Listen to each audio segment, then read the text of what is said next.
Candace Monroe counted the money one more time, her hands shaking as she spread the crumpled bills across her lap. $47. That was all she had left in the world. She stared at the eviction notice taped to her apartment door earlier that morning, the words blurring as tears threatened to fall. 3 days. She had 3 days to come up with $2,800 or she would be sleeping in her car. Except her car had broken down in the mall parking lot 20 minutes ago, smoke pouring from under the hood, and the mechanic's estimate was $1,200 she didn't have. The January afternoon sun beat down on the windshield, making the interior of her old Honda unbearably hot. Candace's bright green blouse stuck to her back, damp with sweat and desperation. She had just come from her last day of work at the call center, where they'd let her go due to budget cuts. No severance. No notice. Just a cardboard box with her coffee mug and a cactus plant that was already dying. She looked at herself in the rearview mirror. Her reflection showed a 28-year-old woman who looked much older, with dark circles under her brown eyes and hair pulled back in a simple ponytail. When had she started looking so tired? When had life become this hard? Candace grabbed her purse and the eviction notice, shoving both into her worn tote bag. She couldn't sit in this parking lot forever. The mall security would eventually ask her to move, and she couldn't explain that her car was dead and she had nowhere else to go. She needed to think. She needed a plan. The cool air conditioning of the mall hit her like a blessing as she pushed through the glass doors. People walked past her carrying shopping bags, laughing with friends, sipping expensive coffee drinks. Nobody looked at her twice. She was invisible, just another face in the crowd, except she was drowning while everyone else seemed to be floating just fine. Her stomach growled, reminding her that she'd skipped lunch to save money. The pretzel stand nearby sent warm, salty scents through the air, making her mouth water. But a pretzel cost $6 and she needed every penny. Instead, she headed toward the restrooms, where she could at least wash her face and try to look presentable. The bathroom was empty, thankfully. Candace splashed cold water on her face and stared at herself in the mirror again. "You've been through worse," she whispered to her reflection. "You can figure this out." But had she been through worse? Her parents had died in a car accident when she was 19, leaving her to raise her younger brother, Tyler, who was now 20 and in college across the country. She'd worked 3 jobs to put him through school, sacrificing everything for his future. She'd never asked him for help because she wanted him to focus on his studies, to have the life she'd never gotten. And now here she was, nearly 30, with nothing to show for her sacrifices but an eviction notice and a broken car. Candace dried her face with a paper towel and straightened her shoulders. She wouldn't give up. She would walk through this mall and fill out job applications at every store. Someone had to be hiring. She could start tomorrow if they'd let her. She was a hard worker, reliable, honest. That had to count for something. The mall directory showed 23 stores currently hiring. Candace pulled out a pen and a crumpled receipt, making a list. She would start at the north end and work her way south. Retail, food service, anything. Pride was a luxury she couldn't afford. The first store was a clothing boutique with mannequins in the window wearing dresses that cost more than her rent. The manager took her application with a polite smile that didn't reach her eyes. "We'll call you if something opens up." The second store sold athletic shoes.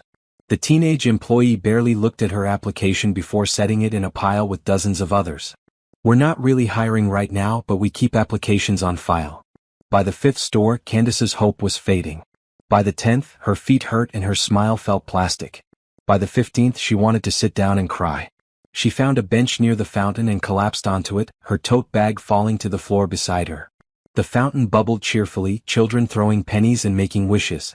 Candace remembered doing that as a child, believing that a penny and a wish could make magic happen. Now she knew better. Magic didn't exist. There was only work and luck, and she seemed to be running out of both. Her phone buzzed in her pocket. A text from the electric company. Final notice before disconnection. Another bill she couldn't pay. She turned off her phone to save the battery. It was almost dead anyway and she couldn't afford to pay the bill this month. "Excuse me, miss? Are you okay?" Candace looked up to see a security guard, a middle-aged man with kind eyes and a concerned expression. She quickly wiped her face, not realizing she'd started crying. "I'm fine," she said, forcing a smile. "Just resting." "You've been walking around for over 2 hours," he said gently. "I noticed. Are you looking for something specific? Maybe I can help." The kindness in his voice almost broke her. She wanted to tell him everything. That she was homeless in 3 days. That her car was dead in the parking lot. That she had $47 and no plan. But instead she just shook her head. "I'm job hunting," she said.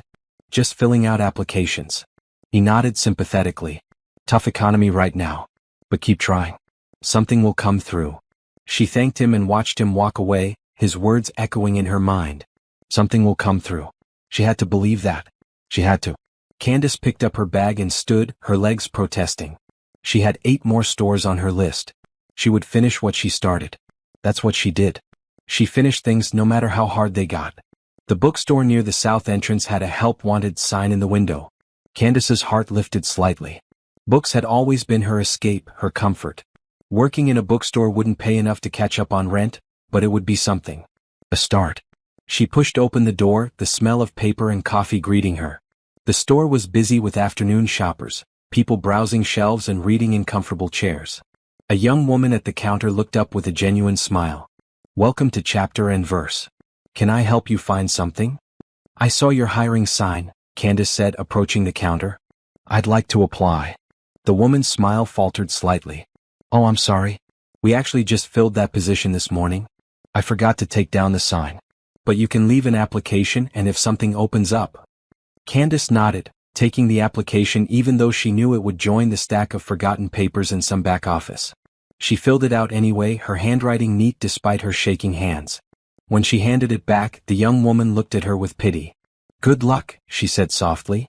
Candace walked out of the bookstore and stood in the wide corridor of the mall, people streaming past her in both directions. She looked at her list. 7 more stores. She could do 7 more. But first she needed to sit down again. Just for a minute. Just to catch her breath and remember why she was doing this. For Tyler. For her future. For the chance that tomorrow might be better than today. She found another bench, this one near the children's play area where toddlers climbed on colorful structures while their parents watched.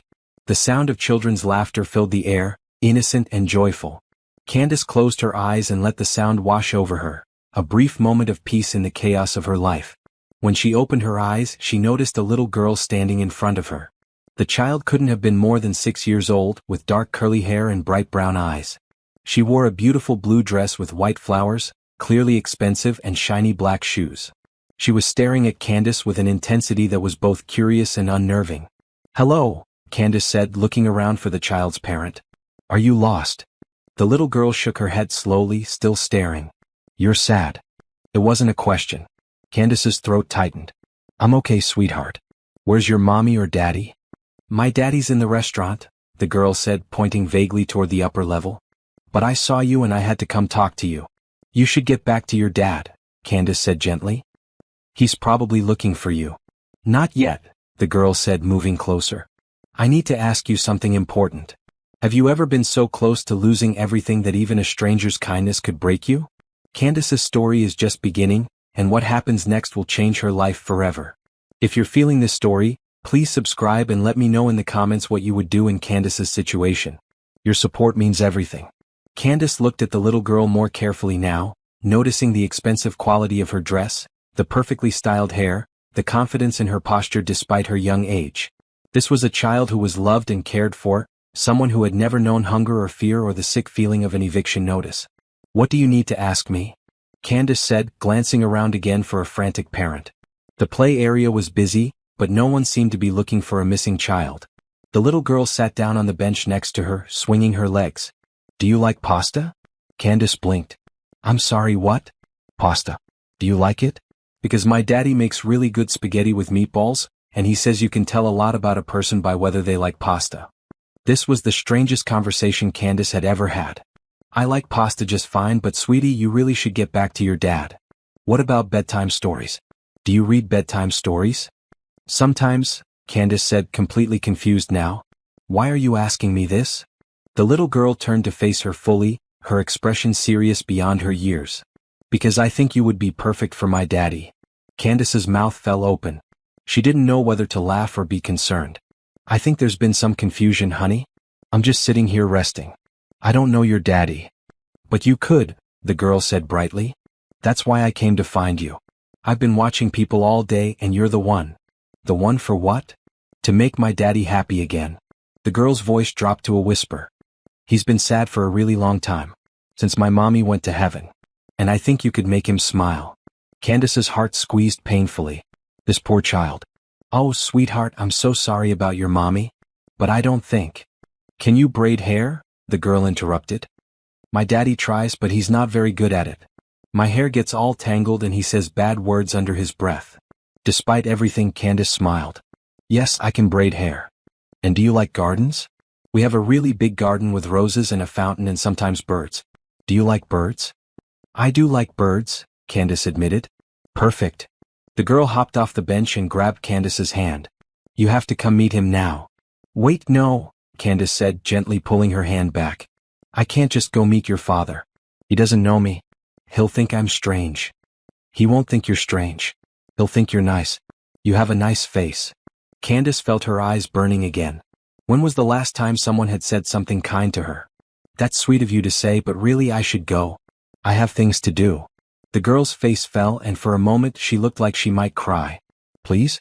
Just come meet him? He's having lunch in the restaurant upstairs and he said I could have ice cream after and you could have ice cream too. Do you like ice cream?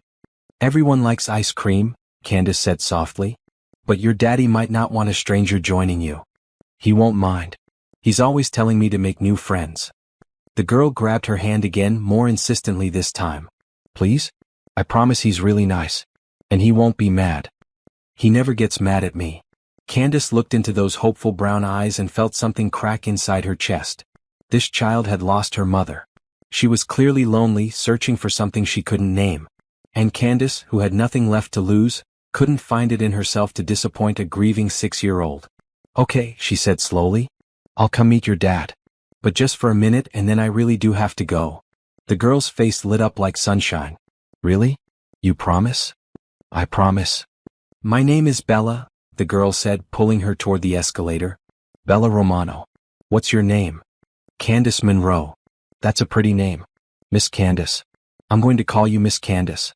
Is that okay? That's fine, Bella. They rode the escalator to the second floor, Bella chattering the entire time about her school, her teacher, her best friend who moved away, her goldfish named Bubbles. Candace listened, asking questions when appropriate, marveling at the way children could find joy in the smallest things. The restaurant Bella led her to was upscale, with white tablecloths and waiters in black vests. Candace felt immediately out of place in her wrinkled green blouse and old khaki pants. She almost turned around, but Bella had a firm grip on her hand.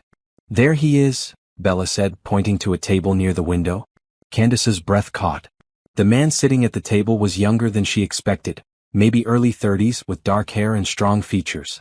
He wore a maroon button-down shirt that probably cost more than her car payment, and he was looking at his phone with a focused expression. Everything about him screamed money and success, from his expensive watch to the leather portfolio on the table. This was a terrible idea. Daddy, Bella called out, dragging Candace toward the table. The man looked up, his expression shifting from concentration to surprise to something close to alarm when he saw Candace being pulled along by his daughter. Bella, what are you doing? I thought you were in the bathroom. I found someone for you, Bella announced proudly, pulling Candace forward. This is Miss Candace and she likes pasta and bedtime stories and she can braid hair and she has a nice face. The man stood up quickly, embarrassment coloring his features. I am so sorry, he said to Candace. My daughter has a very active imagination and she sometimes. He paused, clearly searching for words. Bella, you can't just bring strangers to our table. But Daddy, she's perfect, Bella insisted. I'm really sorry, Candace said quickly, her face burning. She asked me to meet you and I tried to explain that you probably didn't want to be bothered, but she was very persuasive. The man's expression softened slightly. That she is. He looked down at his daughter. Bella, apologize to this nice lady and let her get back to her day. But I want her to have lunch with us, Bella said, her lower lip trembling. Please, Daddy? She looks hungry. Candace wanted to disappear. She wanted the floor to open up and swallow her whole. Because Bella was right. She was hungry. She looked hungry. This successful, put-together man could see exactly what she was. Broke, desperate, and pathetic. I should go, she said, taking a step back. It was nice meeting you both. But as she turned to leave, the man spoke. Wait. Candace stopped, not turning around. When was the last time you ate? The question was gentle, not accusatory, but it still made her want to cry. She slowly turned back to face him. I had breakfast, she lied. He studied her for a moment and she saw something shift in his eyes. Recognition maybe. Or understanding. Please, he said. Join us for lunch. It would make Bella happy and honestly I could use the company. Business lunches are boring. I don't want to impose. You're not imposing if I'm inviting you. He pulled out a chair. Please. Bella was already bouncing with excitement. Say yes, Miss Candace. Please say yes. Candace looked at the chair, at the menu on the table, at this man who was offering her kindness for no reason other than his daughter's request. Every instinct told her to refuse, to walk away, to not accept charity from strangers. But then she remembered the eviction notice. The empty refrigerator at home. The $47 in her purse. Sometimes pride was a luxury she couldn't afford. Okay, she said softly. Thank you. Bella cheered and climbed into the chair next to the one Candace sat in. The man settled back into his own seat and extended his hand across the table. Nicholas Romano, he said. And I apologize again for my daughter's matchmaking attempts. Candace shook his hand, noting the firm but gentle grip. Candace Monroe. And she's very sweet. You're lucky to have her.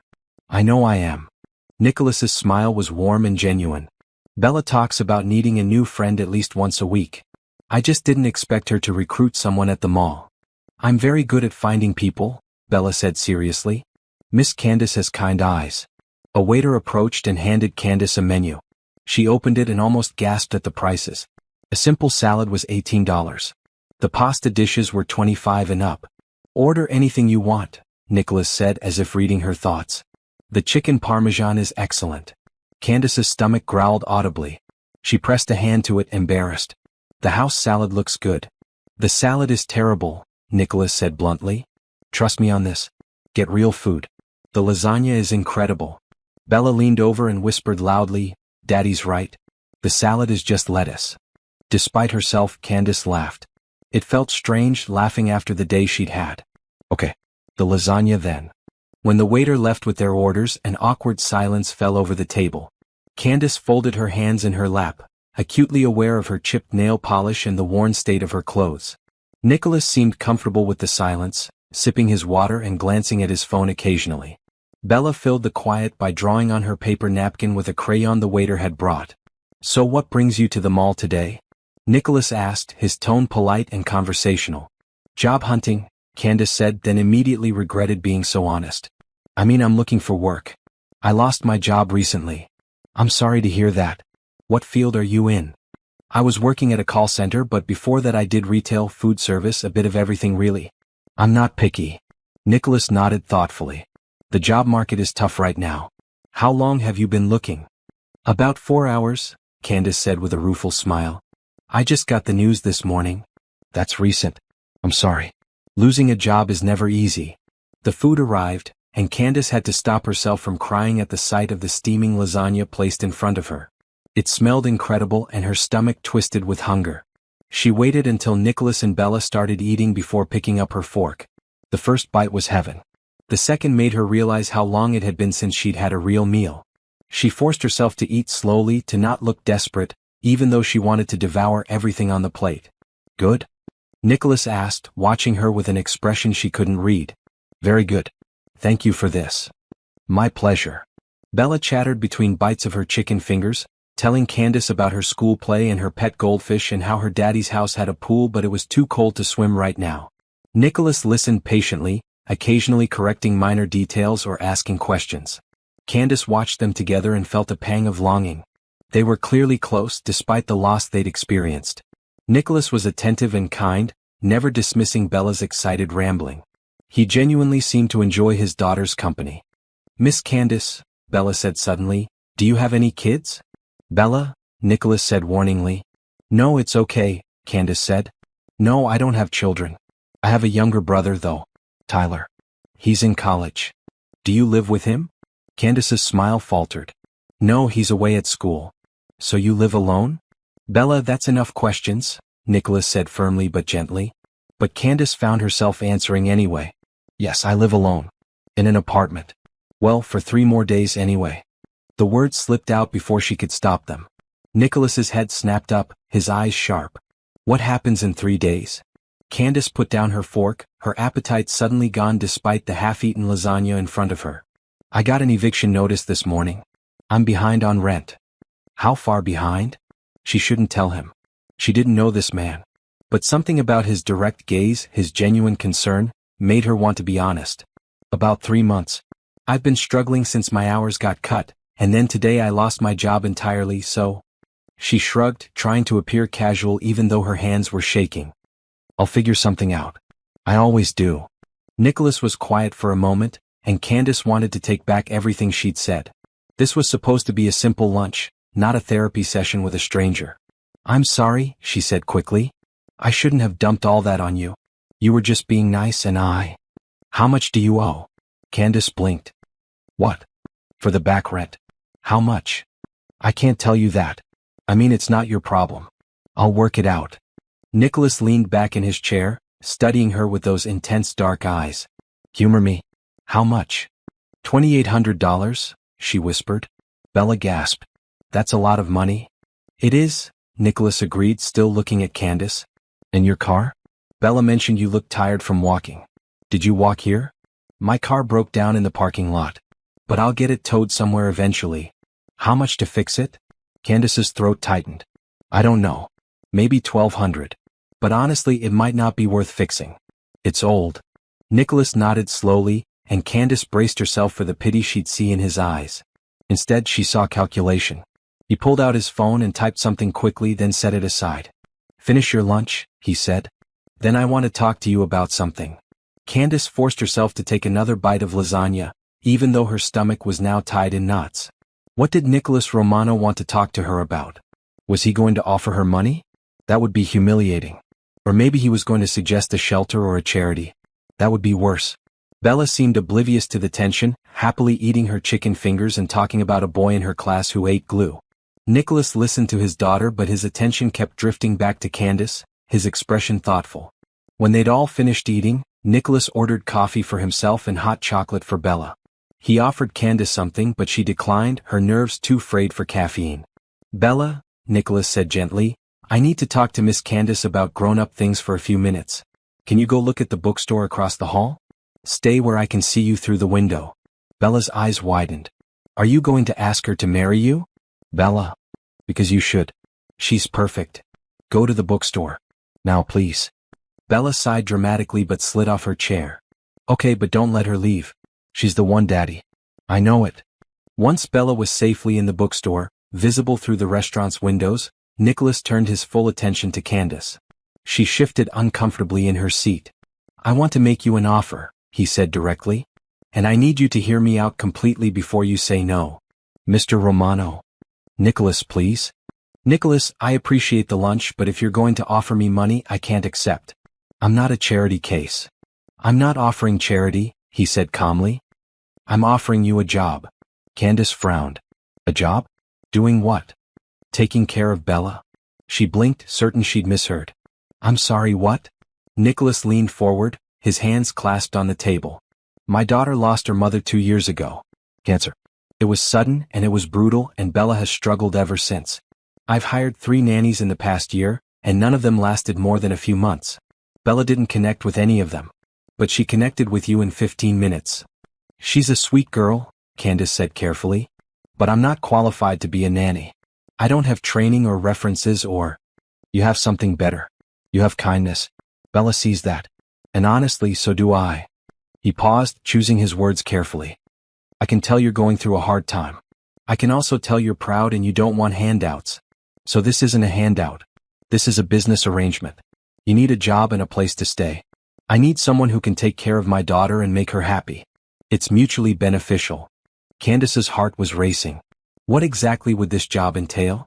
You'd live in the guest house on my property. It's a small cottage, 2 bedrooms, fully furnished. You'd be responsible for Bella when I'm working, which is most weekdays and some evenings. You'd take her to school, pick her up, help with homework, make sure she eats, all the normal things. I have a housekeeper who handles the main house and cooking most meals, so you wouldn't be responsible for that. And the salary? $5,000 a month to start, plus room and board, health insurance, and 2 weeks paid vacation. Candace's mouth went dry. $5,000? That was more than she'd made at the call center. More than she'd made at any job in her life. That's too much, she said automatically.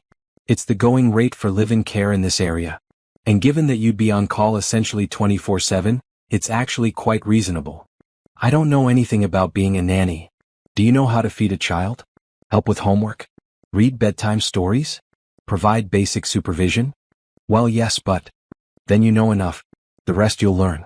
Bella is 6 years old, not a baby. She's in first grade. She's smart and generally well-behaved. She just needs consistency and attention and someone who actually cares about her well-being. Candace looked out the window at Bella, who was browsing books with a serious expression, occasionally holding one up to examine the cover.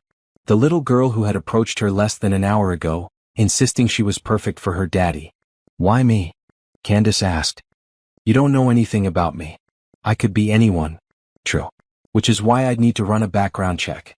But Bella is an excellent judge of character, and my gut says she's right about you. He pulled out a business card and slid it across the table. Think about it. That's my cell number. Call me tonight with your answer. Candace picked up the card. Nicholas Romano, CEO, Romano Industries. There was an address in an expensive part of town. What does Romano Industries do? She asked. Real estate development, primarily commercial properties.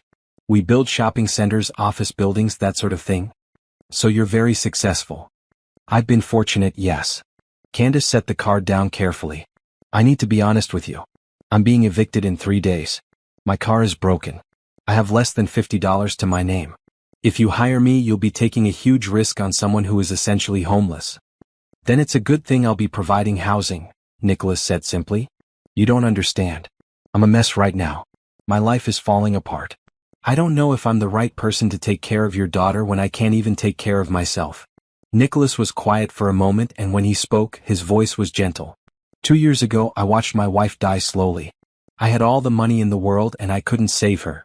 After she passed, I threw myself into work because I didn't know how to be both mother and father to a 6-year-old girl. I've been a mess too, Candace. I've just been a mess with better resources. But mess recognizes mess, and I think maybe that's what Bella needs. Someone real. Someone who understands that life is hard and you just keep going anyway. Tears pricked at Candace's eyes. She blinked them back. I'd want to start immediately. I can't go back to my apartment. They'll change the locks any day now. Done. You can move in tonight if you want. I'll have the guest house prepared. And the salary? Could I have the first month up front? I need to settle some debts. Of course. I'll have my assistant cut a check this afternoon. Candace stared at him, waiting for the catch. There was always a catch. Why are you doing this?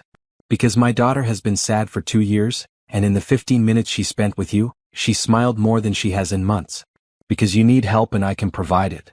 Because sometimes the universe puts people in your path for a reason. He smiled. And because Bella is usually right about these things. Candace looked at the business card again, at the little girl in the bookstore, at the man across from her who was offering her a lifeline when she was drowning. She thought about her pride. About her fear. About all the reasons she should say no. Then she thought about the eviction notice. The broken car. The empty future stretching ahead of her with no solutions in sight. Sometimes you had to trust that kindness was real. Yes, she said softly. Yes, I accept. And thank you. Thank you so much. Nicholas's smile widened. Excellent. Let's go tell Bella the good news. She's going to be thrilled. They walked across to the bookstore where Bella was sitting on the floor reading a picture book. When she saw them approaching, she looked up hopefully. Miss Candace is going to be your new nanny, Nicholas announced. Bella screamed with joy and launched herself at Candace, wrapping her small arms around her waist. Really? Really and truly? Really and truly, Candace said, hugging her back. I knew it, Bella said, her voice muffled against Candace's shirt. I knew you were the one. I told Daddy, didn't I? You did, baby, Nicholas said, ruffling his daughter's hair. You were absolutely right. Bella pulled back and looked up at Candace with those big brown eyes. Are you happy? Candace felt tears sliding down her cheeks, but for the first time all day they were happy tears. Yes, sweetheart. I'm very happy. Good. Because I'm going to make you happy every day. I promise. And somehow, standing in that bookstore with a little girl hugging her and a billionaire watching with gentle eyes, Candace believed it. Nicholas made a phone call while Bella showed Candace all the books she liked. His voice was low and professional, giving instructions to someone on the other end. When he finished, he slipped the phone back into his pocket and gestured toward the exit. My assistant is preparing the guest house and getting the paperwork ready. We can head over now if you're ready. Bella, did you want that book? Bella was holding a picture book about a brave little mouse. She nodded eagerly. Can I, Daddy? Of course. Miss Candace, is there anything you need to pick up from your apartment? Candace thought about her small apartment, the few belongings she had. Most of it was second-hand furniture that came with the place. Her personal items could fit in 2 suitcases. I have some clothes and personal things. Not much. We'll arrange to have everything moved tomorrow. For tonight, I'll have my housekeeper, Mrs. Chen, set you up with toiletries and anything else you need. Mrs. Chen. Candace filed away the name, trying to remember all the details Nicholas was throwing at her. They walked through the mall together, Bella holding both Candace's and Nicholas's hands, swinging between them and chattering about all the things she wanted to show Candace at home. People glanced at them as they passed, probably seeing what looked like a happy family. The thought made Candace's chest tight. In the parking lot, Nicholas led them to a sleek black SUV. He opened the back door for Bella, then paused. Where's your car? 3 rows over, Candace said, pointing to her old Honda with the smoke-stained hood. Nicholas studied it for a moment. I'll have it towed to my mechanic. He'll assess if it's worth fixing or if you need a replacement. I can't ask you to. You're not asking. I'm offering. As your employer, I need you to have reliable transportation for taking Bella to school and activities. Consider it part of the job. Candace wanted to argue, but Bella was calling for her to sit in the back seat, and Nicholas was already holding the door open. She slid in next to Bella, the leather seats incredibly comfortable. The drive took about 20 minutes, taking them out of the commercial district and into an area of sprawling estates and tree-lined streets. Candace's eyes widened as they turned through iron gates and up a long driveway. The Romano estate was massive. The main house was a modern Mediterranean-style villa, all white stone and large windows, with perfectly manicured lawns and gardens stretching in every direction. Candace could see a pool in the back, covered for winter, and what looked like a tennis court beyond that. That's our house, Bella said proudly. And that's the guest house where you'll live. She pointed to a charming cottage set back among some trees, connected to the main house by a stone pathway.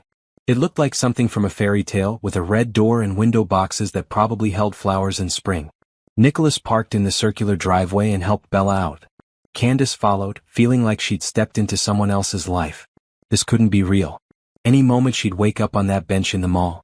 Let me show you around, Nicholas said, leading her toward the guest house. Inside, the cottage was perfect. The living area had comfortable furniture in soft blues and creams, large windows letting in natural light. A small kitchen occupied one corner, updated with modern appliances. Nicholas showed her the 2 bedrooms, one with a queen bed already made up with fresh linens, the other set up as an office with a desk and bookshelves. The Wi-Fi password is on the refrigerator, he said. You have your own washer and dryer in that closet. If you need anything, just call up to the main house or text me. It's beautiful, Candace said, running her hand along the smooth countertop. I can't believe this is where I'll be living. I want you to be comfortable. This is your home now. Bella tugged on Candace's hand. Come see my room in the big house. Please? Nicholas smiled. Let's give Miss Candace a few minutes to settle in, Bella. She's had a long day. But I want to show her everything. Tomorrow, he promised. Right now, I need to take care of some paperwork with Miss Candace, and then we'll let her rest. They walked back to the main house, entering through a side door that led into a spacious office. Nicholas's desk was large and organized, with 2 monitors and a leather chair. He gestured for Candace to sit in one of the armchairs across from the desk while he pulled up some documents on his computer. I'm going to need some basic information from you, he said. Social security number, previous addresses, references if you have them. Standard employment paperwork. Candace provided the information, watching as he typed efficiently. When he finished, he printed several documents and slid them across the desk with a pen. Employment contract, he explained. Take your time reading it. It outlines your duties, salary, benefits, vacation time, and termination clauses. If you have any questions, ask. Candace read through the contract carefully. Everything he'd promised at lunch was there, spelled out in clear language. The salary was even slightly higher than he'd mentioned, $5,200 per month. She initialed each page and signed at the bottom. Nicholas countersigned and handed her a copy. Then he pulled out his checkbook and wrote out a check, sliding it across to her. Candace looked at the amount and gasped. This is for $5,200. Your first month's salary. You mentioned needing to settle debts. But I haven't even started working yet. Consider it a signing bonus. You'll start officially tomorrow morning, but I imagine you'll want to take care of your rent situation and any other pressing matters tonight or tomorrow. Candace stared at the check, her hands shaking. This small piece of paper represented salvation, food, safety, the future. I don't know what to say, she whispered. Say you'll take good care of my daughter, Nicholas said softly. That's all I need. I will. I promise. He stood and extended his hand. Welcome to the family, Candace. She shook his hand, then surprised herself by saying, Thank you for taking a chance on me. You won't regret it. I know I won't. Bella appeared in the doorway, bouncing on her toes. Are you done with the boring stuff? Can Miss Candace have dinner with us? Nicholas looked at Candace with a questioning expression. You're welcome to join us, but I understand if you'd prefer to have some time to yourself. I'd love to have dinner with you both, Candace said, and meant it. Dinner was served in a beautiful dining room with a long wooden table. The housekeeper, Mrs. Chin, turned out to be a kind-faced woman in her 50s who welcomed Candace warmly and served a delicious meal of roasted chicken, vegetables, and fresh bread. Bella talked non-stop throughout dinner, telling Candace about school, her friends, her favorite TV shows. Nicholas listened patiently, occasionally asking questions or correcting Bella when she got too animated. Candace watched them together, seeing the love between father and daughter even as she noticed the sadness that sometimes crossed Nicholas's face when Bella mentioned something about her mother. After dinner, Bella begged Candace to help with her bath and bedtime routine. Nicholas agreed, showing Candace to Bella's room on the second floor. It was a child's dream space with a canopy bed, bookshelves full of stories, and toys neatly organized in bins. Candace helped Bella into her pajamas, a soft pink set with cartoon cats. Then she brushed the girl's curly hair, working out tangles gently while Bella chattered about what they would do tomorrow. Can you braid it? Bella asked. Daddy tries, but it always comes out lumpy. Sure, sweetheart. Candace's fingers moved automatically, creating a neat French braid down Bella's back. It had been years since she'd braided anyone's hair. She used to braid her brother's girlfriend's hair when they were all younger. Perfect, Bella said, examining it in the mirror. You're really good at this. Practice, Candace said with a smile. Nicholas appeared in the doorway. Time for bed, Bella? But I'm not tired. It's 8:30. School tomorrow. Bella climbed into bed with exaggerated slowness, clearly trying to delay the inevitable. Will you read me a story, Miss Candace? If that's okay with your dad. Of course, Nicholas said, settling into a chair in the corner. Candace picked up a picture book from the shelf and sat on the edge of Bella's bed. She read about a little girl who went on an adventure to find a lost star, doing different voices for each character. Bella giggled at the funny parts and gasped at the exciting ones. When the story ended, Bella yawned and snuggled deeper into her blankets. That was the best story ever. I'm glad you liked it. Will you be here when I wake up? I'll be here, Candace promised. I live here now, remember? Good. Bella's eyes were already drooping. I love you, Miss Candace. The words pierced Candace's heart.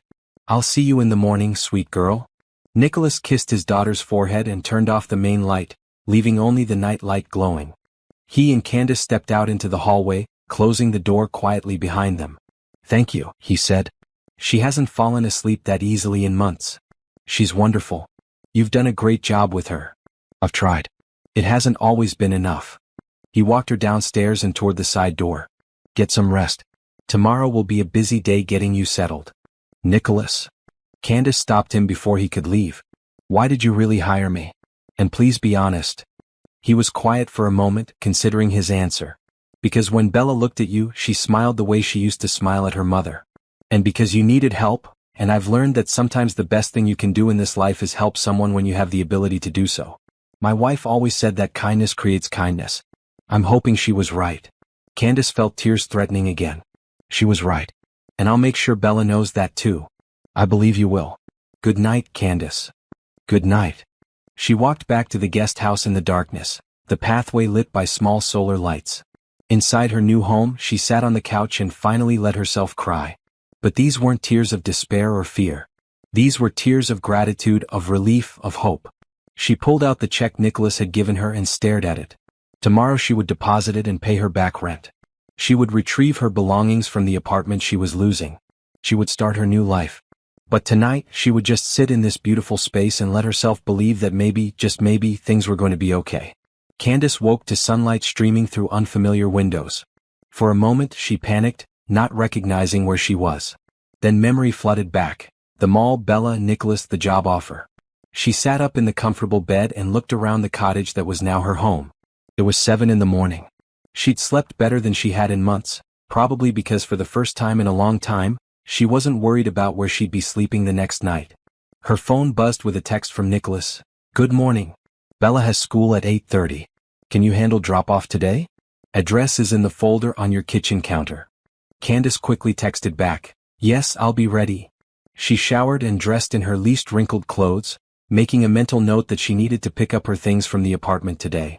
When she walked to the main house, she found Bella already at the kitchen table eating breakfast while Mrs. Chen packed her lunch.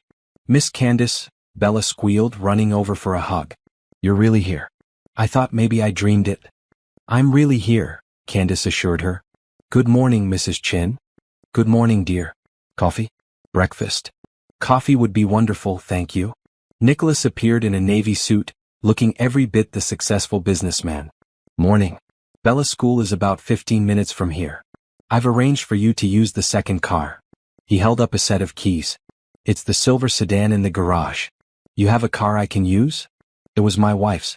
It's just been sitting there. You might as well put it to use. Candace took the keys, noting the Mercedes emblem. Are you sure? Positive. There's a GPS built in, but the school address is already programmed. Just follow the directions. Bella finished her breakfast and grabbed her backpack, a bright red one covered in cartoon characters. Ready, Miss Candace?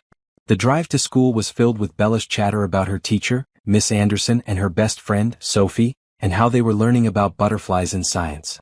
Candace listened, asking questions and laughing at Bella's animated descriptions.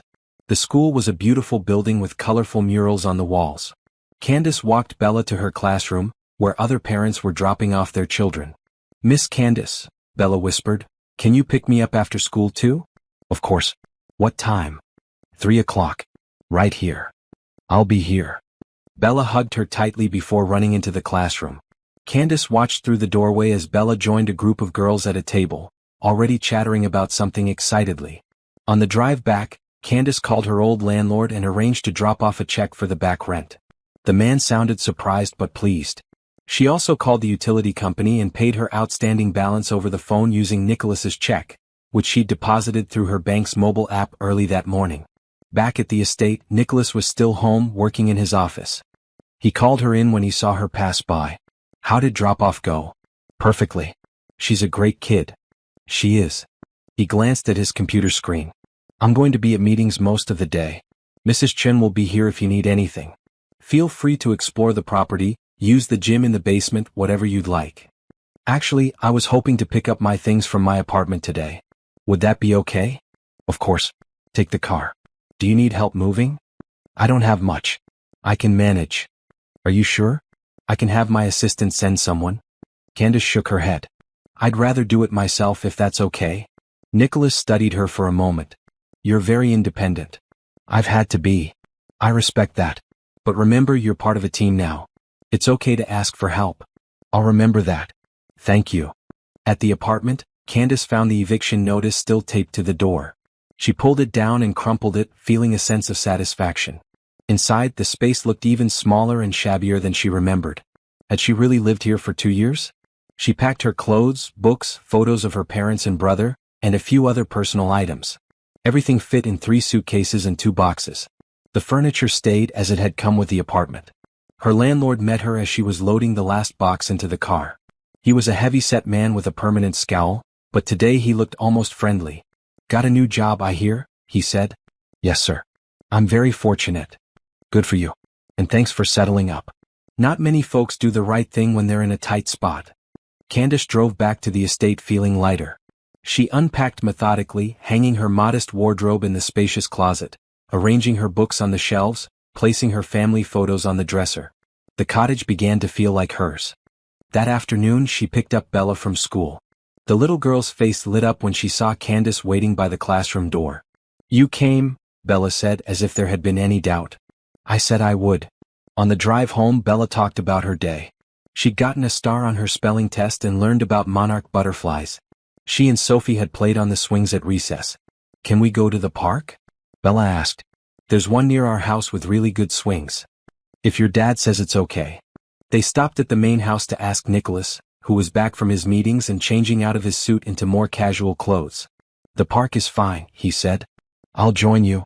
The three of them walked to a nearby park, Bella running ahead and then circling back to grab both their hands.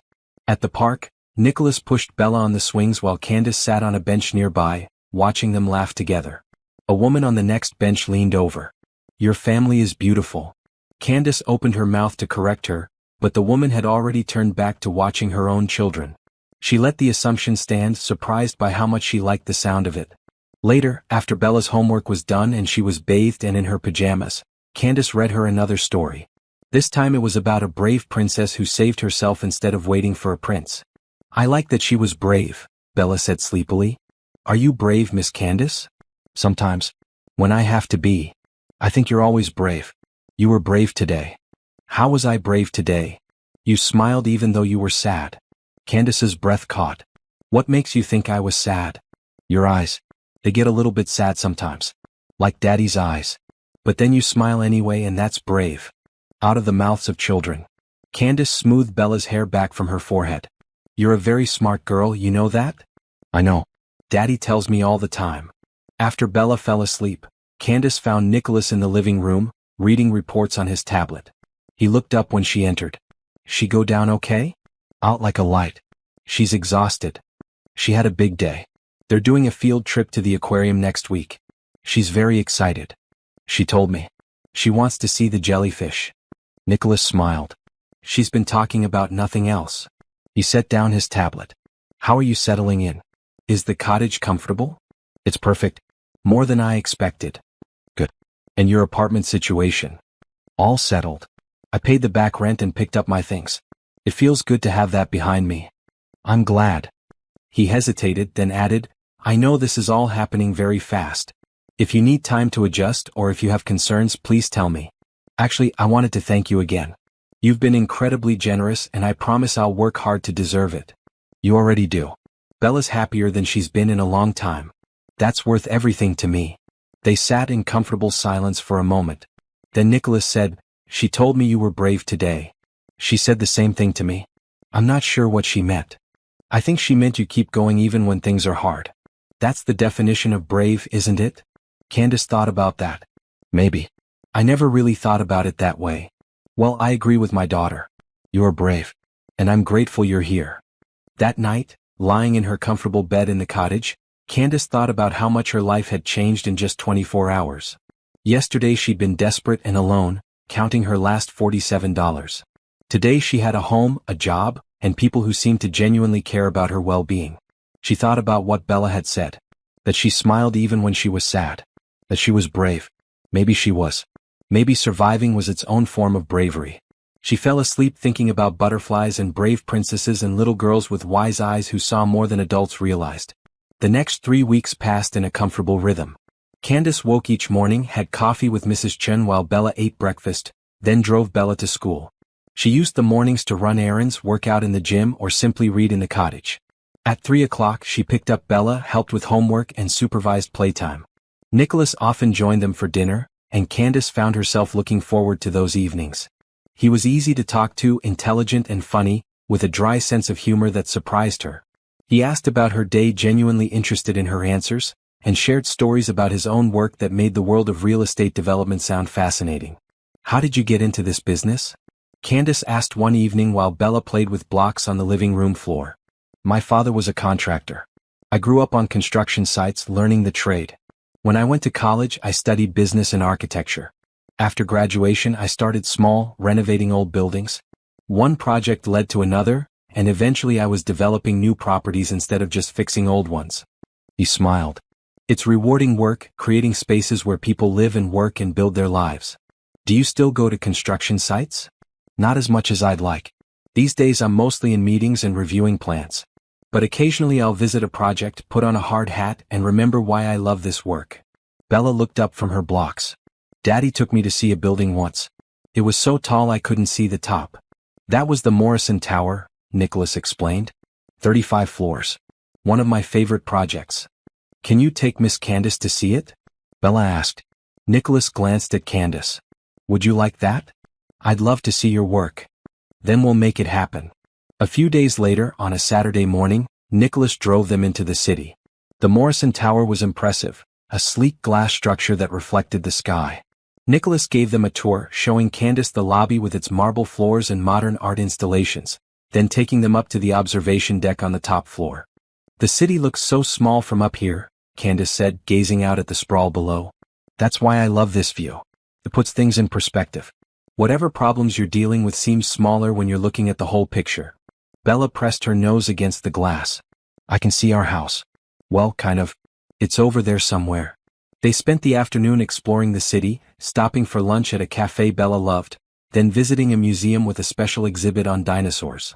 Candace watched Nicholas with his daughter, seeing how patient he was with her endless questions, how he got down on her level to explain things, how he never seemed annoyed by her enthusiasm. "You're a good father," she told him while Bella was examining a T-Rex skeleton. "I try. Some days are harder than others." "She adores you. The feeling is mutual." He was quiet for a moment. Her mother was the truly gifted parent. She knew instinctively what Bella needed, how to comfort her, how to challenge her. "I'm still figuring it out. I think you're doing better than you realize." "Maybe. But I know I'm doing better since you arrived." "Bella's more settled, happier." "That's because of you." Candace felt her cheeks warm. "I care about her. She's easy to love." "Yes, she is." The following week, Nicholas had to fly to another city for a business meeting. He'd be gone for 2 nights. Candace assured him she could handle everything, and she did, maintaining Bella's routine without any problems. But she was surprised by how much she missed having Nicholas around, missed their dinner conversations and the way he'd check in on how her day went. When he returned, he brought presents: a stuffed dolphin for Bella and a beautiful scarf for Candace. "You didn't have to get me anything," Candace said, running her fingers over the soft fabric. It was a gorgeous blue-green color that reminded her of the ocean. "I wanted to. I saw it and thought of you." "Thank you. It's beautiful." That night, after Bella was asleep, Nicholas asked if Candace wanted to have a glass of wine with him on the back patio. The evening was mild for late winter, and the outdoor heaters made it comfortable. They sat in cushioned chairs, looking out at the dark garden with its subtle lighting illuminating the paths. "I got an interesting call today," Nicholas said. "From Bella's teacher." Candace sat up straighter, worried. "Is something wrong?" "Actually, the opposite. Miss Anderson said Bella's been much more engaged in class lately, more confident. She wanted to know what had changed at home." "What did you tell her?" "That we hired a nanny who Bella connected with. She asked if you'd be interested in volunteering for the class field trip next week." "To the aquarium?" "Bella mentioned it." "I'd love to go." "Good. I think Bella would like having you there." He sipped his wine. "You've been here almost a month now. How are you feeling about everything?" "Honestly? Like I'm living someone else's life. A better life than I ever imagined having." "It's your life now. You've earned it." "Have I though? I take care of one wonderful child, live in a beautiful cottage and get paid more than I've ever made. Sometimes I feel like I'm waiting for the other shoe to drop." "There is no other shoe," Nicholas said firmly. "You're good at your job, Bella loves you, and you've become part of this household. That's not going to change." Candace wanted to believe him. "Thank you for saying that. I mean it. And I hope you know that I see how hard you work, how dedicated you are. It doesn't go unnoticed." They sat in comfortable silence, the night air cool but not cold, the wine warming her from the inside. Candace thought about how natural this felt, sitting with Nicholas talking about their days.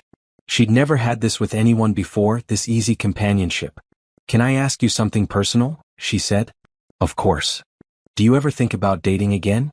I mean, I know you lost your wife and that's terrible, but you're young and successful and, well, Bella mentioned once that her grandmother keeps trying to set you up."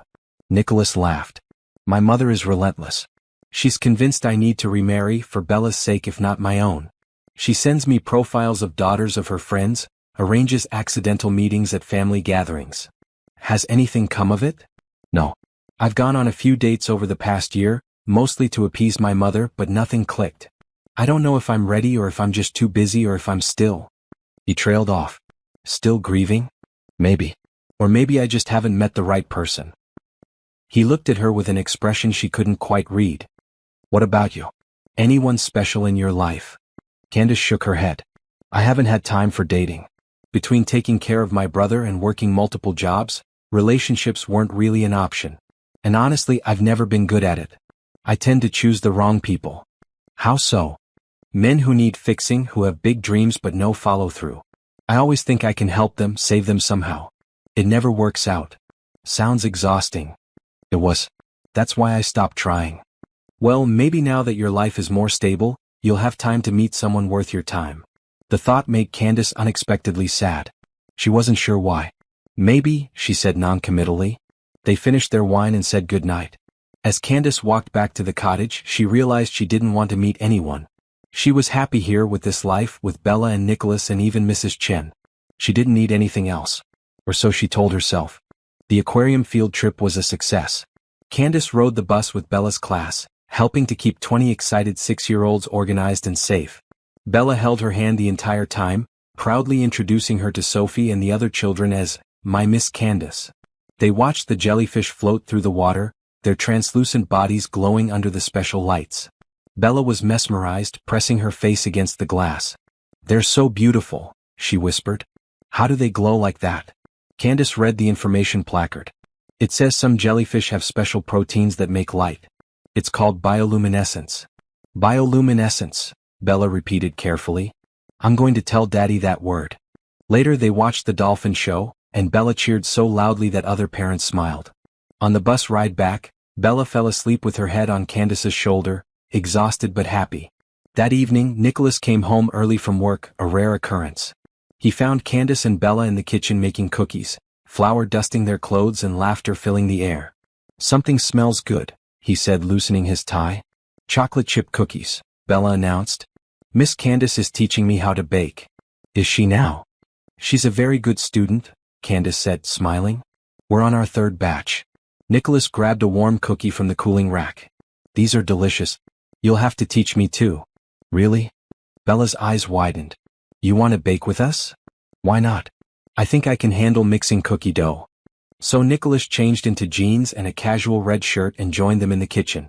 He was terrible at measuring ingredients, adding too much flour and then too much butter to compensate. Candace laughed as she tried to salvage the dough while Bella giggled at her father's mistakes. "I'm better with blueprints than recipes," Nicholas admitted. "Clearly," Candace teased. "Here, let me show you." She stood next to him at the counter, guiding his hands as he measured the sugar. She was acutely aware of how close they were, how warm his arm felt against hers, how good he smelled, like clean soap, and something else, something distinctly him. Nicholas seemed to notice too. He glanced down at her and their eyes met. For a moment, neither of them moved. Then Bella called out that the timer was beeping and the moment passed. But something had shifted. Candace felt it even if she couldn't name it. Over the next few weeks, Nicholas found more reasons to come home early, to join them for activities, to be around. He helped with Bella's homework, played board games after dinner, and even joined them on their daily walks through the garden. One Saturday he suggested they all go to the beach. It was early spring, still too cold for swimming, but perfect for walking along the shore. They drove to a quiet stretch of coastline, the ocean stretching endlessly before them. Bella ran ahead, collecting shells and squealing when the waves came close to her feet. Candace and Nicholas walked behind her, keeping her in sight but giving her space to explore. "She's going to sleep well tonight," Nicholas said, watching his daughter's energetic antics. "She has so much energy. I don't know where she gets it. Her mother was like that. Always moving, always doing something. She couldn't sit still." It was rare for Nicholas to mention his late wife. Candace glanced at him. What was she like? Isabel was bright and funny and incredibly kind. She lit up every room she entered. Everyone loved her. He paused, looking out at the ocean. "Losing her was the hardest thing I've ever been through. Watching her get sick, knowing there was nothing I could do. I'm so sorry." "Thank you. It's been 2 years and most days I'm okay. But sometimes it hits me that she's gone and she'll never see Bella grow up, and it feels unbearable." Candace didn't know what to say, so she just walked beside him, offering silent support. "But then I see Bella laughing and happy," Nicholas continued, "and I remember that Isabel would want that. She'd want us to keep living, to find joy where we can. That's what you've given us, Candace. Joy." Her throat tightened. "I'm glad I can do that." He reached over and took her hand, squeezing gently. "So am I." They walked hand in hand for a while, watching Bella play. It felt natural, right? When Bella ran back to show them a particularly beautiful shell, Nicholas released Candace's hand, but the warmth of his touch lingered. The following week, Nicholas's car wouldn't start, so Candace offered to drive him to an important meeting. He accepted, and she found herself navigating downtown traffic while he reviewed notes on his tablet. Take the next left, he directed. The building is the tall one with the green roof. She pulled up to the curb and he gathered his things. Before getting out, he turned to her. Thank you for this. I would have called a car service, but this was nicer. Anytime. Good luck with your meeting. He smiled. Have dinner with me tonight. Just the two of us. I'll have my mother come watch Bella. Candace's heart skipped. Like a date? If you want it to be. She should say no. She worked for him. This could complicate everything. But when she looked into his eyes, she couldn't bring herself to refuse. Yes, she said. I'd like that. His smile widened. 7 o'clock. I'll pick you up at the cottage. He got out of the car and Candace watched him walk into the building, her mind racing. A date? With Nicholas? How had this happened? That evening she changed clothes 3 times before settling on a simple green dress she'd bought years ago but rarely wore. It was the nicest thing she owned. She brushed out her hair, letting it fall in soft waves around her shoulders, and applied light makeup. When Nicholas knocked on her door at 7, his expression made all her nervous preparation worth it. You look beautiful, he said. Thank you. You look nice too. He wore dark slacks and a blue shirt that brought out his eyes. He offered his arm and she took it, feeling like she was in a dream. They drove to a restaurant overlooking the harbor, a quiet place with candlelit tables and soft music. Nicholas had reserved a table by the window, with a view of boats bobbing in the water. This is lovely, Candace said. I hoped you'd like it. It's one of my favorite places. They ordered wine and appetizers and the conversation flowed easily. Nicholas asked about her childhood, her parents, her brother. She told him stories about growing up, about the struggles after her parents died, about working 3 jobs to support Tyler's education. He must be very grateful, Nicholas said. He is. He calls every week to check on me. He doesn't know about this job yet. I haven't told him how much my life has changed. Why not? I guess I'm still afraid it won't last. That I'll wake up and find out it was all too good to be true. Nicholas reached across the table and took her hand. It's real, Candace. This job, this life, this moment right now. It's all real. She looked down at their joined hands. And this? What is this? I don't know exactly. But I know I enjoy spending time with you. I know that you make me laugh and you make me think and you make me want to come home early just to see you. If that's wrong, given our professional relationship, tell me now and we can forget this ever happened.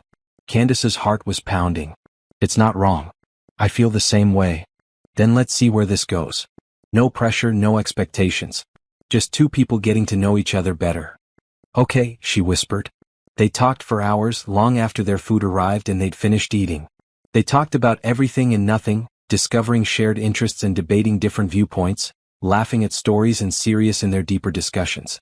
When Nicholas drove her home, he walked her to the cottage door. The night air was cool, but Candace felt warm, energized by the evening. Thank you for tonight, she said. I had a wonderful time. So did I. Can we do this again? I'd like that. He leaned in slowly, giving her time to pull away if she wanted. She didn't. His lips met hers in a soft, gentle kiss that made her head spin. When they pulled apart, he smiled. Good night, Candace. Good night, Nicholas. She went inside and leaned against the closed door, her fingers touching her lips. This was happening. She was falling for her boss, for Bella's father, for a man who seemed too good to be true. And for once, she was going to let herself enjoy it. The next few weeks were a careful dance. Nicholas and Candace continued seeing each other, going on quiet dates when his mother could watch Bella, stealing moments together in the garden after Bella went to sleep. They were careful not to be too obvious around Bella, not wanting to confuse or upset her. But Bella, perceptive as always, noticed everything. One afternoon, while Candace was helping her with homework, Bella looked up from her math worksheet. Miss Candace, do you like my daddy? Candace's pencil froze midair. Of course I like your daddy. He's a good man. No, I mean, do you like him? Like in a boyfriend way? Bella? Because I think he likes you. He smiles more when you're around. And he always asks what you're doing. Candace set down the pencil, unsure how to handle this. Your daddy and I are friends. Good friends. But you could be more than friends. You could be his girlfriend. Then you could be my mommy. The hope in Bella's voice broke Candace's heart. Sweetheart, it's not that simple. Why not? You live here. You take care of me. You make daddy happy. That's what mommies do, right? Bella, your daddy loved your mother very much. No one can replace her. I'm not trying to replace her, Bella said seriously. I still love my mommy. But she's in heaven and you're here and I love you too. Can't I love both? Tears pricked Candace's eyes. Yes, you absolutely can love both. And I love you too so much. Then what's the problem? There's no problem, baby. Your daddy and I just need to take things slowly.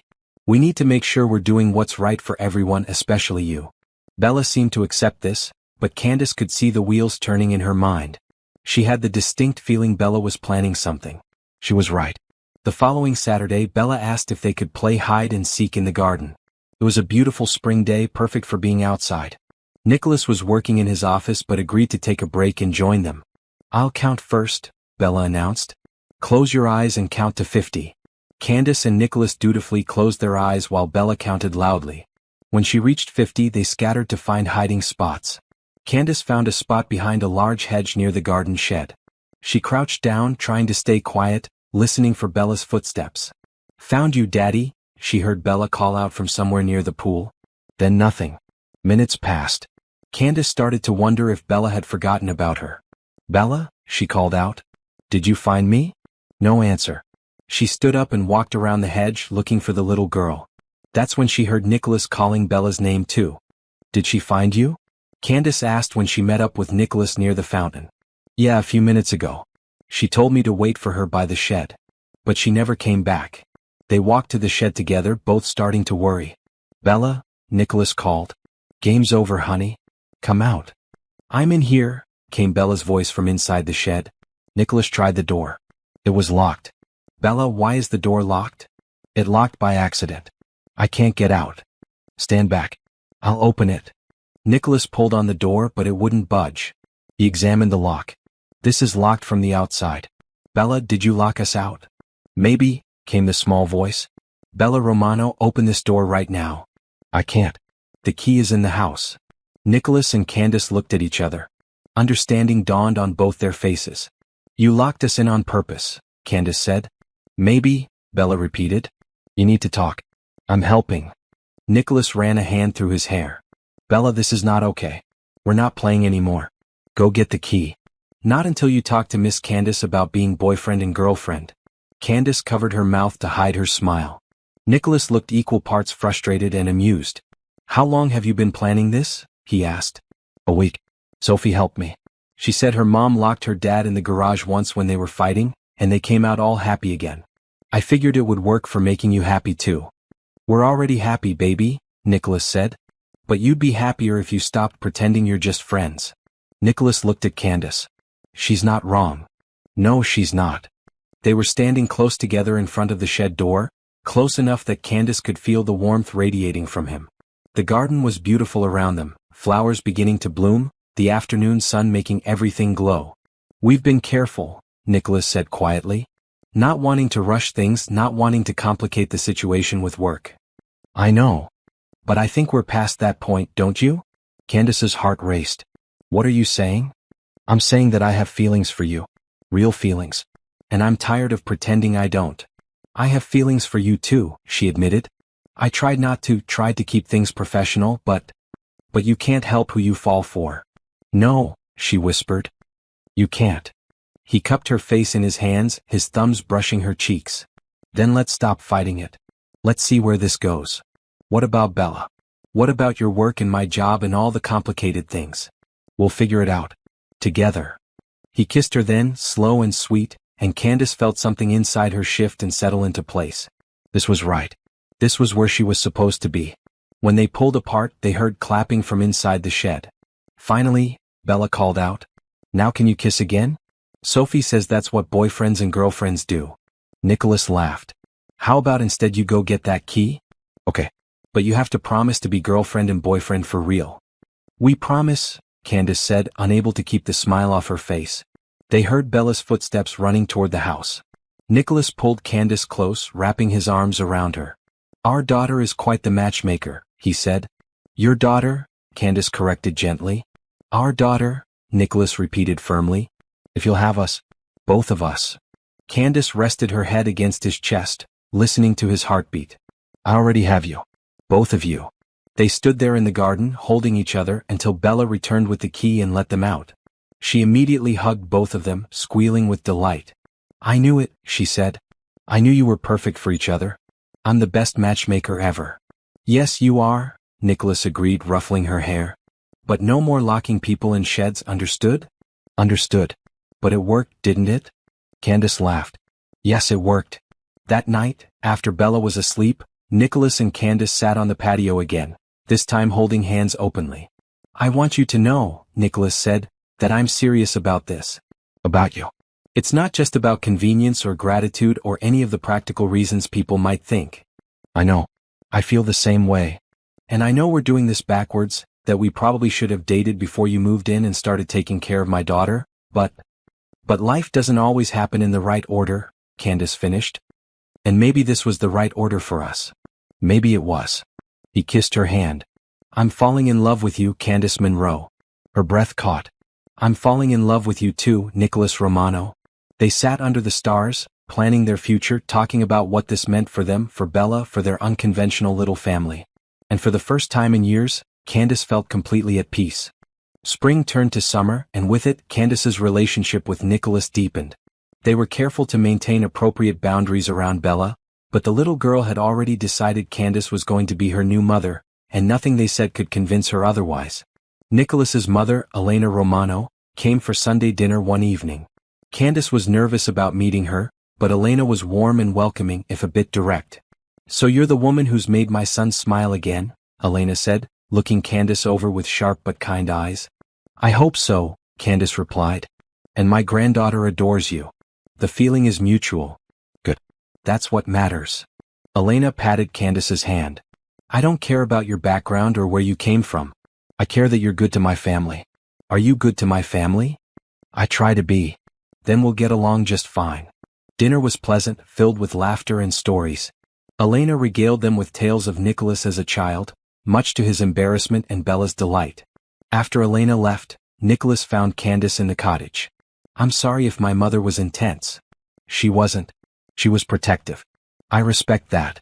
She liked you. I could tell. How could you tell? She didn't suggest I date anyone else. That's her highest compliment.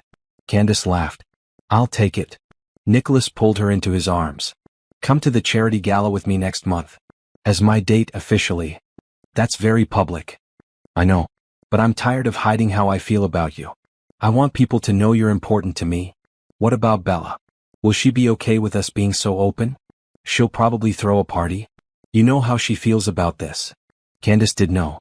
Bella had been asking when Candace was going to officially be her mommy, and it was getting harder to explain why things took time.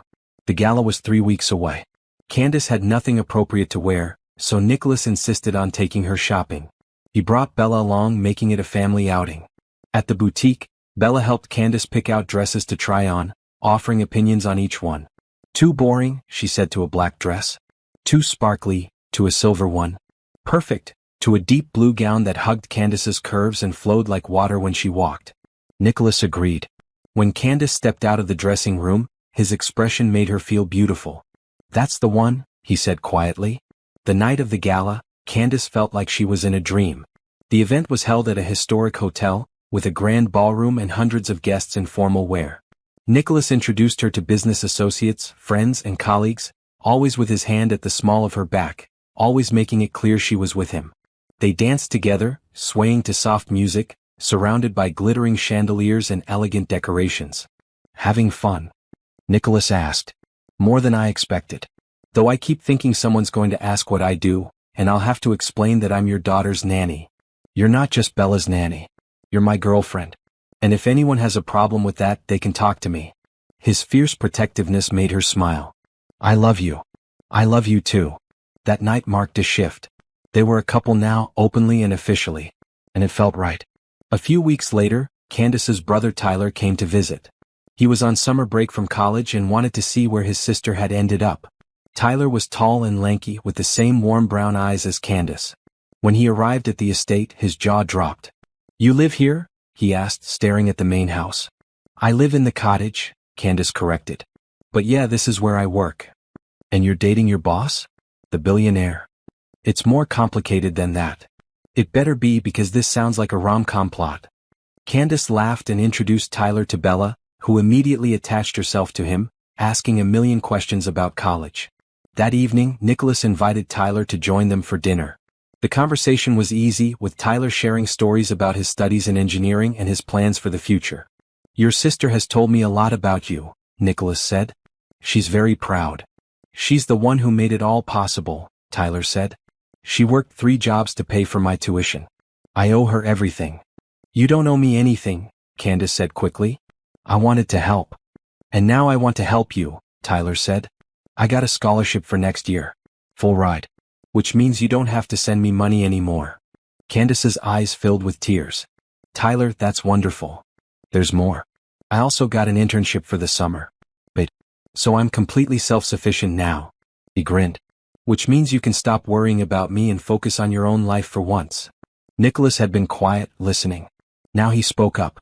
"Actually, I was hoping to help with your education anyway. If you'll let me." Tyler frowned. "What do you mean?" "Your sister mentioned you'd need to take out loans for grad school. I'd like to cover those costs. Consider it a gift." Tyler looked at Candace, then back at Nicholas. "That's incredibly generous, but I can't accept." "Please," Candace said, reaching over to squeeze her brother's hand. "Let him help. It would make me happy."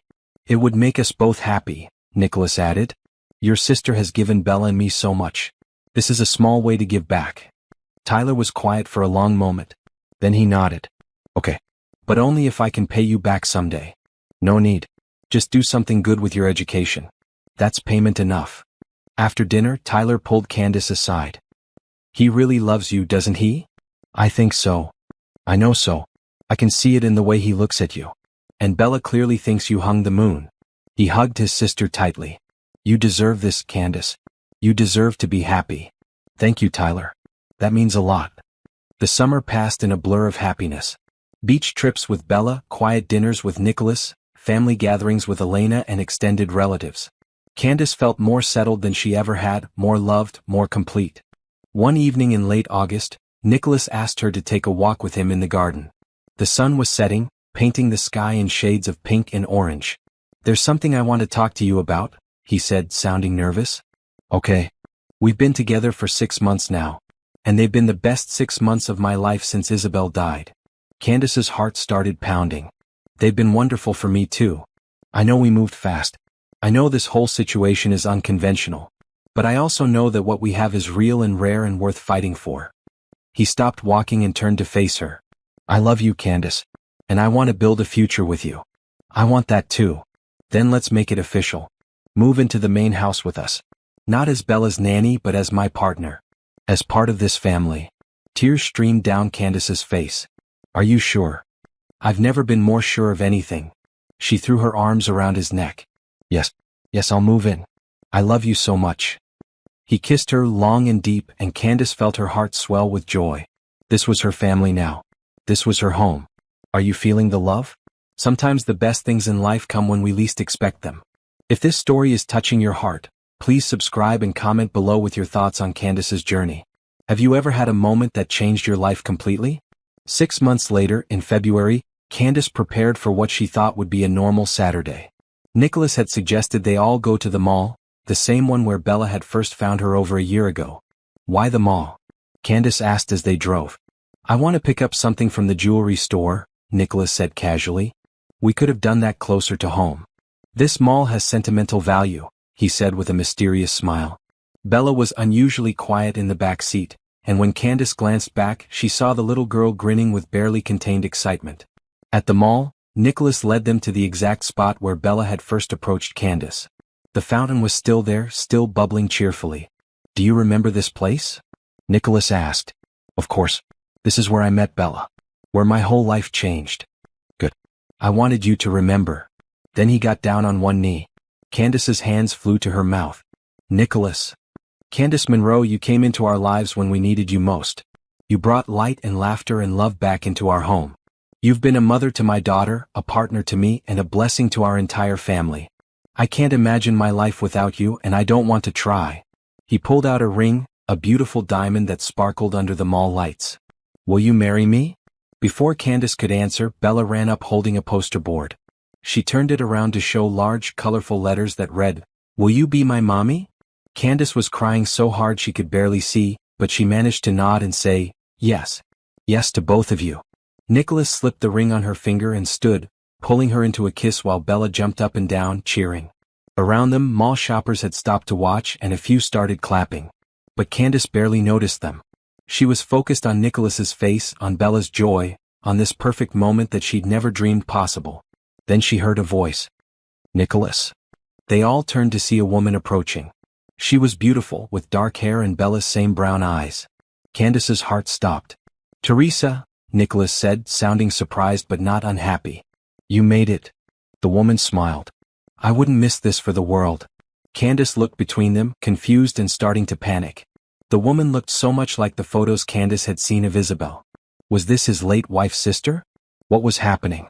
Nicholas must have seen the fear on Candace's face because he quickly made introductions. Candace, this is Teresa Santos, Isabel's sister. She lives in Spain but flew in for this. Teresa, this is Candace, my fiancée. Teresa hugged Candace warmly. I'm so happy to meet you. Nicholas has told me so much about you, and Bella talks about you constantly in our video calls. I didn't know. Candace started. I asked her to be here, Nicholas explained. I wanted Isabel's family to be part of this moment, to show that we're not trying to replace anyone but rather expanding our family with love. Teresa took Candace's hands in hers. My sister would have loved you. She would have been so grateful that someone is taking care of her daughter and making Nicholas happy again. Please don't ever think you're replacing her. You're honoring her memory by loving her family. Candace couldn't stop crying. Thank you. That means everything. More family members appeared. Elena with Nicholas's father and siblings, Tyler who'd flown in from college, and several of Nicholas's close friends. They'd all been waiting nearby, ready to celebrate once Candace said yes. There were hugs and congratulations, champagne toasts in the mall food court, and laughter echoing through the corridors. Bella held Candace's hand the entire time, beaming with pride. I told you she was the one, Bella said to anyone who would listen. I knew it from the very first moment. That evening, back at the estate, after all the guests had left and Bella was finally asleep, Candace and Nicholas sat in the garden under the stars. Today was perfect, Candace said, looking at her ring. Though you really scared me when Teresa showed up. I'm sorry about that. I wanted it to be a surprise, but I should have warned you. It's okay. It ended up being exactly right. She leaned against him. I can't believe this is my life. A year ago I was desperate and alone. Now I have everything I could ever want. We have everything we could ever want, Nicholas corrected. You, me, Bella. This is our family. Our family, Candace repeated, loving the sound of it. 3 months later they were married in the garden at sunset. Candace wore a simple white dress, elegant and understated. Bella was her flower girl, wearing a beautiful maroon dress and carrying a basket of rose petals. Tyler walked Candace down the aisle, whispering, Mom and Dad would be so proud of you. The ceremony was small and intimate, just close family and friends. Teresa gave a reading about love and new beginnings. Elena cried happy tears. And when Nicholas and Candace exchanged vows, promising to love and cherish each other, there wasn't a dry eye in the garden. Bella had insisted on adding her own vows. When it was her turn, she stood between them and said solemnly, I promise to be the best daughter ever. And I promise to remember my first mommy while loving my new mommy with my whole heart. And I promise to always tell the truth, except when planning surprise parties. Everyone laughed and Candace pulled Bella into a hug, unable to speak through her tears. The reception was joyful, with dancing and toasts and a cake that Bella helped decorate, which explained the abundance of rainbow sprinkles. As the evening wound down and guests began to leave, Candace found a quiet moment alone with Nicholas. Thank you, she said. For what? For seeing me that day in the mall. For taking a chance on me. For loving me. I should be thanking you. You saved us, Candace. Both of us. We saved each other, she said softly.